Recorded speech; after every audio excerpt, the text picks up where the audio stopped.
Merci pour votre message. Je vous réponds en vidéo. Je remercie le ciel, effectivement. Je remercie Marie, spécialement la Sainte Vierge, de vous avoir mis sur mon chemin. Je lis votre texte. Ô fièvre satanique des richesses, à quel délire tu conduis les hommes, les riches, les pauvres, le riche qui vit pour son or, idole infâme de son esprit en ruine, le pauvre qui vit de la haine qu'il a pour le riche qui possède l'or, et même, s'il ne se rend pas matériellement homicide, il proclame ses anathèmes contre les riches, leur souhaitant toutes sortes de maux. Il ne suffit pas de ne pas commettre le mal, il faut encore ne pas désirer le faire. Celui qui maudit en souhaitant malheur et mort ne diffère pas beaucoup de celui qui tue matériellement, car il a en lui le désir de voir périr celui qui le hait. Et il a, en dessous de celui-ci, ajoutai-je, un peu moins de courage. Il n'a pas le courage de passer aux actes. En vérité, je vous dis que le désir n'est qu'un acte que l'on retient. Comme le fruit d'une conception déjà formée mais non expulsée, bien sûr, le désir mauvais empoisonne et corrompt, car il dure davantage que l'acte violent. Il s'enracine plus profondément que l'acte lui-même. C'est vrai, l'acte libère souvent de désir. Celui qui est pauvre en esprit, s'il est matériellement riche, ne pêche pas à cause de l'or, mais avec son or. Il réalise sa sanctification parce qu'il en fait de l'amour. Oui. C'est pas toujours vrai, mais celui qui est pauvre en esprit, s'il est matériellement riche, ne pêche pas à cause de l'or, mais avec son or, il réalise sa sanctification parce qu'il en fait de l'amour. Oui, à condition qu'il le fasse, effectivement. Disons qu'il faudrait rajouter celui qui est pauvre en esprit et riche de cœur. Voilà. Aimé et béni, il est semblable à ces sources qui sauvent les voyageurs dans les déserts et qui se donnent sans avarice, heureuse de pouvoir se donner pour soulager ceux qui désespèrent. Heureuse de pouvoir se donner pour soulager ceux qui désespèrent, oui. Je crois qu'il y a une raison d'être dans le don. J'ai beaucoup travaillé et réfléchi à ce sujet. J'ai écrit pas mal à ce sujet jadis, et j'ai encore tout ça que je n'ai pas publié, sur le don, la nature du don, et le don comme créant l'identité, faisant l'identité réelle de l'individu. Parce que l'identité réelle, c'est la vocation, et la vocation, il n'y a pas de vocation en fait sans une part de don, nécessairement. Et le don, ça personnifie cet autrui que nous portons en nous, qui est le Christ. Et cet autrui qui est aussi chez l'autre. Gustave Thibon, il écrit des choses très jolies à ce sujet dans l'échelle de Jacob. S'il est réellement pauvre, il est joyeux dans sa pauvreté et trouve son pain agréable. Il est joyeux car il échappe à la fièvre de l'or, son sommeil ignore les cauchemars, et il se lève bien reposé pour se mettre tranquillement à son travail, qui est léger, parce qu'il le fait sans avidité et sans envie. Je dirais les choses un petit peu autrement, parce que il n'est pas joyeux d'échapper à la fièvre de l'or, puisqu'il ignore cette fièvre. Et on est rarement joyeux d'un mal dont on ne souffre pas. Par exemple, je ne suis pas joyeux de ne pas avoir le cancer, par exemple. Je dis ouf quand j'y pense, mais je ne porte pas en moi cette joie de ne pas être malade. Je rends grâce au Seigneur. Ça m'arrive quand même, avec l'âge, de plus en plus, on rend grâce au Seigneur pour ce genre de choses, parce qu'on les a vécues. On rend grâce, par exemple, au Seigneur de sa liberté quand on est passé par la prison, on rend grâce au Seigneur d'être en vie quand on a perdu quelqu'un récemment, ou qu'on ne subit pas un accident domestique alors qu'on sait que tant d'enfants en subissent, etc. Donc à ce moment-là, oui, on rend grâce au Seigneur. C'est l'expérience qui nous fait... qui nous conduit, disons, au pied du Seigneur pour le remercier pour cela. Mais disons qu'il n'y a pas de joie à proprement parler, de choses absentes, de mots qui sont absents, qu'on ne vit pas. Je dirais que surtout, il y a une joie à donner, en fait. Il y a une tranquillité d'esprit, donc son sommeil ignore les cauchemars, oui, parce qu'il peut se regarder dans la glace, il peut dormir d'un sommeil de juste, il n'est pas torturé par le remords, ou pire encore, parce que le remords, c'est encore le juste qui parle, pire encore par l'envie de réitérer, qui est caractéristique des gens qui ont mal fait, et qui, pour se justifier, insistent en ce sens, en essayant de trouver une raison d'être à leur geste. C'est souvent le cas des gens qui brutalisent leurs conjoints, enfin les hommes qui brutalisent leurs femmes en général. Ils recommencent jusqu'au moment où quelque chose leur dira qu'ils avaient raison d'agir ainsi, qu'ils peuvent s'arrêter maintenant, mais qu'ils ont eu raison d'agir ainsi, car c'est ainsi qu'il fallait faire. C'est ça qui les apaise, en fait. Et c'est très... Bien sûr, c'est une sorte de perversion, mais c'est en fait une quête d'un assentiment. Donc les gens, les malfaiteurs, les gens qui font mal, réitèrent jusqu'à ce qu'ils trouvent une réponse qui puisse les justifier d'une manière ou d'une autre. Alors, parfois, chez certains, c'est le besoin d'une correction qui les remet dans le droit chemin, c'est l'appel de Dieu. Mais chez d'autres, il y a un côté pervers qui est je recommence parce que je veux qu'au bout d'un moment tu comprennes que je ne te fais pas mal pour te faire mal, je te fais mal par amour, je te fais mal pour t'apprendre, pour t'éduquer, c'est pour ça que je te frappe. C'est pour que tu comprennes que je t'aime en fait. Il y a quelque chose de pervers. Donc ils réitèrent jusqu'à ce qu'ils réitèrent parce qu'ils savent qu'ils ont tort. En espérant qu'ils finiront par avoir raison d'une manière ou d'une autre. Que l'autre dira oui tu avais raison, il fallait me battre pour que je comprenne. Enfin, j'ai croisé ce genre de situation. Pour se mettre tranquillement son travail qui est léger parce qu'il fait son invité et son envie. Oui, il est léger. Et puis il est léger aussi parce que c'est très donné, c'est beaucoup être... Enfin, c'est voler plus vite, c'est aller plus vite, c'est avancer vers son salut. À condition qu'il y ait une réciprocité aussi, parce qu'on ne peut pas donner tout le temps, de manière univoque. C'est-à-dire qu'à un moment, il y a une insatisfaction. On laisse derrière soi des gens qui ont reçu, mais qui n'ont pas pu nous rendre l'appareil. Et donc, on les a d'une certaine manière mis en dette. Et cette question est une question que j'ai un peu creusée en écrivant. Et donc, je crois très important toujours de pouvoir donner l'opportunité à l'autre de rendre sa pareille. De le justifier, en fait. Donc c'est pourquoi je dis que le don gratuit, en fait, a quelque chose qui peut être extrêmement mauvais. On vante beaucoup la gratuité dans nos sociétés parce qu'on déteste le matérialisme, donc il faut être gratuit. Et je dis attention, c'est un autre piège. La gratuité n'est pas toujours bonne. Et donc j'ai parlé du travail, et du commerçant, par exemple. Le commerçant qui est le plus malheureux, le moins bien considéré de toutes les personnes de notre société. Le commerçant, c'est vraiment vil, alors que le journaliste et le psychologue sont des gens qui jouissent de la notoriété publique et du respect général. Il faudrait inverser les choses en fait, parce que le commerçant donne en réalité de son temps. Il donne énormément de son temps, puisqu'il rassemble toutes sortes de biens, il s'occupe des sous-traitants, des fournisseurs, des délais, des stocks et toutes sortes de choses dont on n'a pas du tout l'idée quand on va acheter, on fait ses courses chez le commerçant, on ne réalise pas du tout la somme de problèmes que ça a représenté.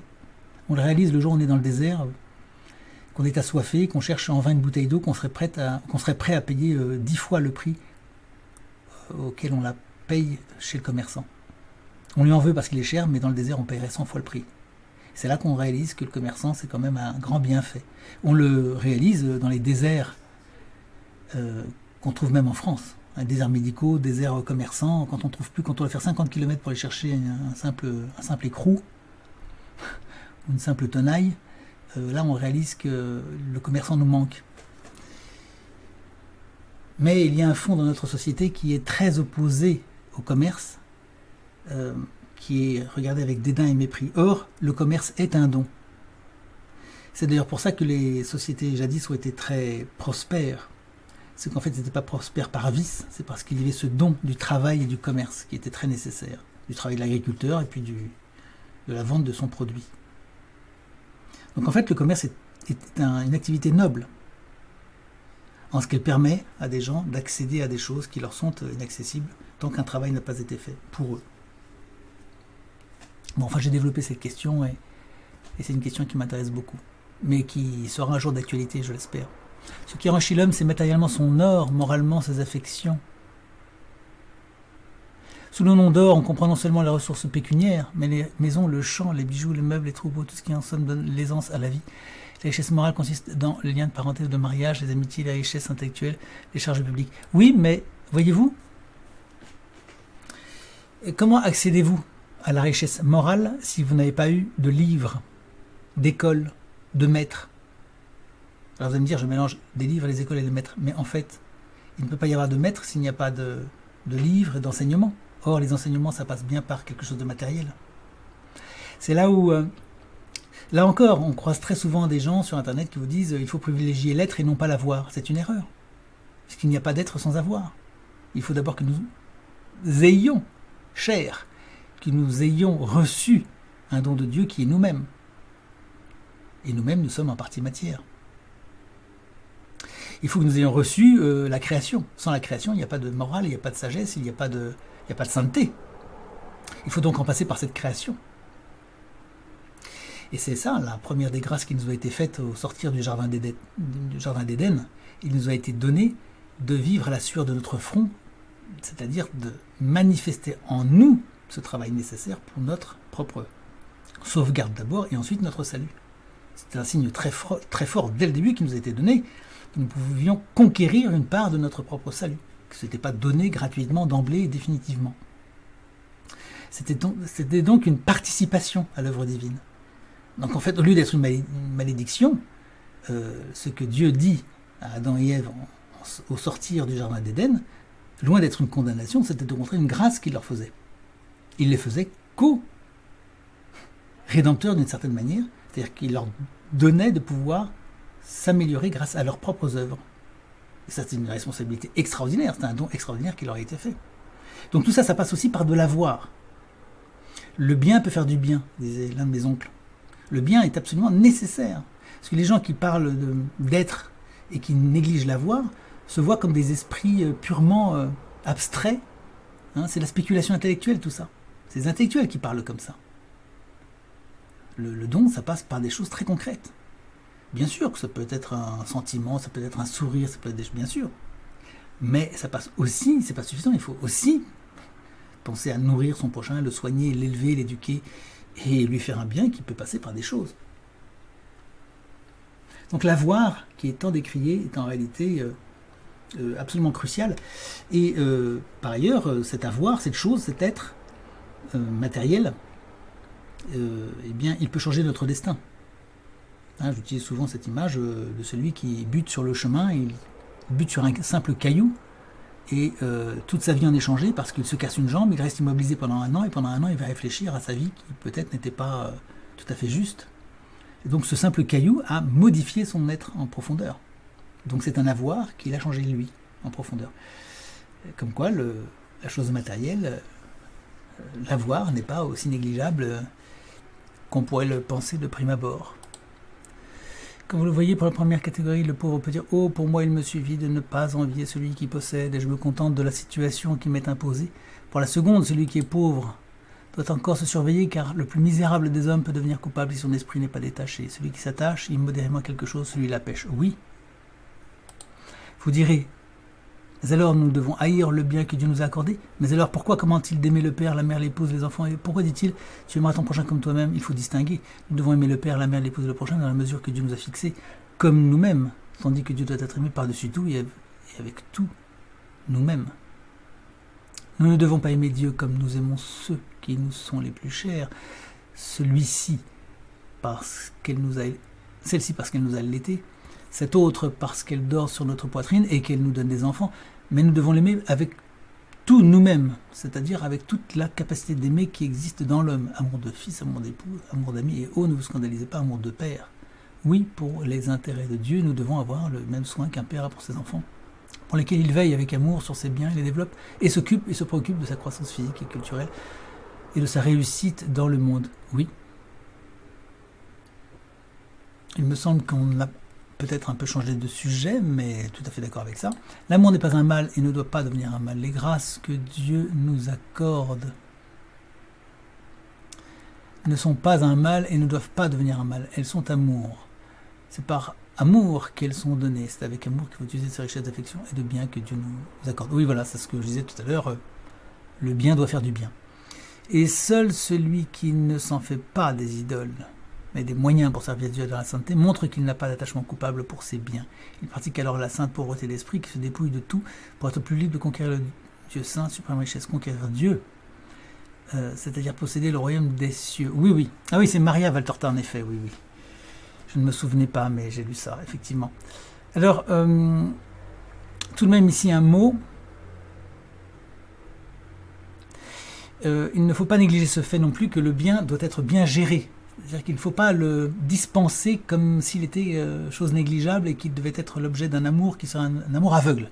Il faut que l'amour, ce soit un véritable amour. Et l'amour, donc, n'est pas le ressort d'une sentimentalité qui se diffuserait comme ça J'ai connu ça dans ma famille. Quelqu'un qui donnait, bon. Qui ne se préoccupait pas beaucoup d'ailleurs d'endetter. D'ailleurs, il ne se rendait pas compte qu'il endettait des gens et qu'il pouvait créer des jalousies. Il laissait derrière lui des gens endettés, en fait. Alors, bien sûr, ça aidait, hein, bien sûr. Hein, mais il ne créait pas véritablement un lien avec les personnes. Il les oubliait aussitôt. Donc, il ne leur donnait pas la possibilité de montrer qu'elles aussi, ces personnes, elles pouvaient aider en retour. Et par ailleurs, il y a souvent avec ça, et c'était le cas chez cette personne, une incapacité à bien gérer les choses. Et donc faire en sorte que une pièce que je donne si bien qu'elle semble être 10 pièces et non pas une seule. Et donc il faut savoir donner au bon moment, de manière très juste, et dans les cas particuliers, de manière très profitable. Moi, j'ai pas mal travaillé avec des associations qui font du bénévolat et qui ne savaient pas du tout comment faire, en fait, et qui se trompaient beaucoup, qui faisaient la distribution pratiquement gratuite, automatique, et qui mettaient les gens en dépendance. Et qui ne réalisaient pas que de garder des gens dans la dépendance pendant des années était, pour moi, un crime. Votre but, c'est que ces gens soient indépendants et n'aient plus besoin de vous. Et ça les choquait que je dise ça. Ces associations, elles étaient contentes d'avoir des gens qui dépendaient d'elles. Ils percevaient des commissions, les dirigeants de ces associations. Ils percevaient des commissions, des subventions d'État, en fonction du nombre de gens dont ils avaient la charge. Et je disais, votre but, c'est de ne plus exister, je vous signale. Il faudrait que vous puissiez ne plus exister, c'est-à-dire qu'il n'y ait plus du tout de gens qui aient besoin de vos services. C'est ça le but. Et ça les choquait. Donc c'était en fait de l'argent pervers, parce qu'ils maintenaient des gens, ils se vantaient d'avoir des gens qu'ils suivaient depuis plus de 20 ans. Des gens qui auraient largement, avec un argent bien investi, et en particulier peut-être dans des formations, dans des accompagnements, qui leur permettent de développer une activité, leur aurait permis de redevenir libres et indépendants et non plus dépendants de ces associations. Il me semble que c'est une chose précieuse à discerner, que celui qui a un véritable besoin, d'abord le dit, il doit le dire, parce qu'il y a des gens qui ne le disent pas et qui prennent, mais qui ne disent pas qu'elles sont en situation de péril. Moi je le fais en ce moment, vous voyez, je le dis, je suis en situation de péril. Il faut réaliser qu'on est en situation de péril, il faut réaliser aussi qu'on est débiteur et qu'on est reconnaissant du bien qu'on nous fait. C'est important que les gens le disent, parce que ça leur permet d'abord de manifester une reconnaissance, et puis de réaliser qu'il leur est nécessaire de changer de situation et de pouvoir faire un mieux, autant que possible.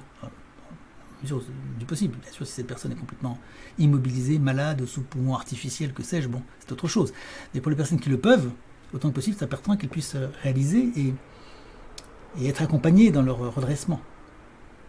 Alors voilà, le don, c'est toute une question qui est très très précieuse. En tout cas, vous avez manifesté que vous êtes un vrai bienfaiteur, et vous avez perçu que j'étais effectivement dans une situation de nécessité. Et je vous en remercie infiniment. Voilà, j'espère que je pourrai vous rendre l'appareil, et je vous remercie infiniment pour cette grâce. Je prie Seigneur qu'il vous accorde toutes ces grâces en retour. Merci. À bientôt, au revoir.